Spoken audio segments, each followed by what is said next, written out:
आपण जर एखाद्या पोलिसाची तक्रार केली तर काय होऊ शकतं याचा धक्कादायक प्रत्यय ठाण्यातील एका युवकाला आलाय। पोलीस कर्मचाऱ्याची तक्रार केल्यानंतर तो कशा पद्धतीने उत्तर देऊ शकतो हा भयंकर प्रकार पाचपाकाडी भागात नागरिकांनी पाहिला।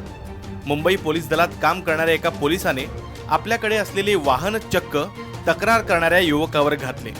सतर्कतेमुळे तो तरुण वाचला, पण काही अंतर तो कारच्या बोनेटवर चांगलाच फरफडत गेला। धक्कादायक बाब म्हणजे या संदर्भात नौपाडा पोलीस ठाण्यात गुन्हा दाखल करण्यात आलाय, परंतु अद्याप त्या पोलीस कर्मचाऱ्याला अटक झाली नाही। झालं असं की आईस्क्रीमचा व्यवसाय करणाऱ्या अतुल पेठे आणि पोलीस कर्मचारी रमेश आवटे यांच्यात आर्थिक व्यवहारातून काही दिवसांपूर्वी वाद झाला। या प्रकरणाची पोलीस तक्रार केल्यानंतर रमेश यांनी अतुलच्या अंगावर गाडी घालून जीवे मारण्याचा प्रयत्न केला। सीसीटीव्ही फुटेजच्या माध्यमातून हा संपूर्ण प्रकार समोर आलाय।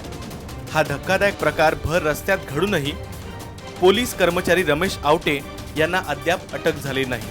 पुरावा असूनही पोलीस कारवाईमध्ये दिरंगाई करत असल्याने सध्या अतुल आणि त्याचे कुटुंबीय दहशतीखाली वावरत आहेत। त्यामुळे या प्रकरणाचा तपास कुठवर जातो हे पाहावं लागेल। अधिक बातम्या आणि ताज्या घडामोडींसाठी लॉग ऑन करा लोकसत्ता.com।